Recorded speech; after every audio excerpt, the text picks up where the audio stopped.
Hello everyone, you're welcome on my YouTube channel. I am Sunil Singh.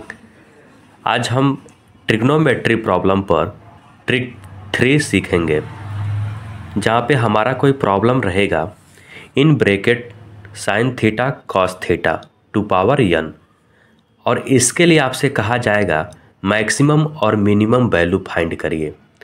यानी ये जो हमारा ट्रिग्नोमेट्री प्रॉब्लम है in bracket sine theta cos theta to power n, इसके लिए मैक्सिमम और मिनिमम वैल्यू क्या होगा। तो देखिए, जब हमारा ये n है ऑड होगा, यानी जब वो ऑड नंबर होगा तो मैक्सिमम वैल्यू जो होगी वह होगा 1/2 टू पावर n, और मिनिमम वैल्यू जो होगा -1/2 टू पावर n होगा। और जब हमारा n इवन होगा तो उस केस में maximum value 1/2 to power n होगा और मिनिमम वैल्यू 0 होगी। अब देखिए, अब किस तरह से प्रॉब्लम आपसे पूछा जाएगा वो हम आपको बता रहे हैं। जैसे कोई हमारा प्रॉब्लम दिया जाएगा इन bracket sine theta cos theta to power 1, next in bracket sine theta cos theta to power 4, next in bracket sine theta cos theta to power 14। तो इसके लिए मैक्सिमम और मिनिमम वैल्यू फाइंड करना ये काफ़ी टाइम का वर्क है। तो अभी क्या है कि ट्रिक को आप फॉलो करिए और मात्र कम सेकंड में इसको सॉल्व करिए। तो अभी हमारा क्वेश्चन है in bracket sine theta cos theta to power 1। तो यहाँ पे हम देख रहे हैं कि n जो है वह 1 है and 1 is an odd number. तो जब हमारा n ऑड मिल गया है तो उसके लिए मैक्सिमम वैल्यू क्या होती है 1/2 टू पावर n। तो ये हमारा मैक्सिमम वैल्यू हो जाएगा 1/2 टू पावर 1। अब वो ये 2 टू पावर 1 है, इसका मतलब 2 होगा, यानी कि इसका मैक्सिमम वैल्यू जो मिलेगी वह 1/2 मिलेगा। इस प्रॉब्लम के लिए मैक्सिमम वैल्यू हमारा 1/2 होगा और minimum value -1/2 to power n होता है, यानी 2 टू पावर 1, और ये हमारा न्यूमरेटर -1 है तो हमारा मिनिमम वैल्यू क्या हो जाएगा -1/2 हो जाएगा।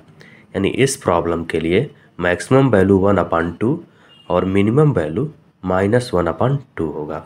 यानी यूँ आप कह सकते हैं कि जब हमारा कोई sine theta cos theta product में है और उसका होल टू पावर n है और वह n ऑड नंबर है, तो मैक्सिमम वैल्यू हमारा 1/2 टू पावर n होगा और minimum value -1/2 to power n। यानी मैक्सिमम वैल्यू जो आएगा उसमें यदि माइनस साइन हम लगा देंगे तो हमारा मिनिमम वैल्यू हो जाएगा। अब नेक्स्ट क्वेश्चन देखिए, find the maximum and minimum value of in bracket sine theta cos theta to power 4। Here 4 is an even number. अब हमारा इवन नंबर का केस है, तो इवन नंबर में हमने आपको बताया था कि जब हमारा n इवन नंबर है तो उस केस में मैक्सिमम जो वैल्यू होगी वह 1/2 टू पावर n होगा, लेकिन मिनिमम वैल्यू जो होगी वह 0 होगी। यहाँ पे आप लोग ध्यान देंगे, मिनिमम वैल्यू हमारा इवन के केस में 0 होगा। तो यहाँ n की वैल्यू 4 है, तो मैक्सिमम वैल्यू जब आप निकालेंगे तो 1/2 टू पावर 4, और इसका सॉल्यूशन मिलेगा 1/16, क्योंकि 2 टू पावर 4 का मतलब 16 होता है, और मिनिमम वैल्यू आपका 0 हो जाएगा। तो होप आपको ये ट्रिक समझ में आया होगा। आपने देखा कि कैसे हम sine theta cos theta to power n हो तो कैसे हम कम टाइम में इसका सॉल्यूशन करते हैं मैक्सिमम और मिनिमम वैल्यू को फाइंड करने के लिए।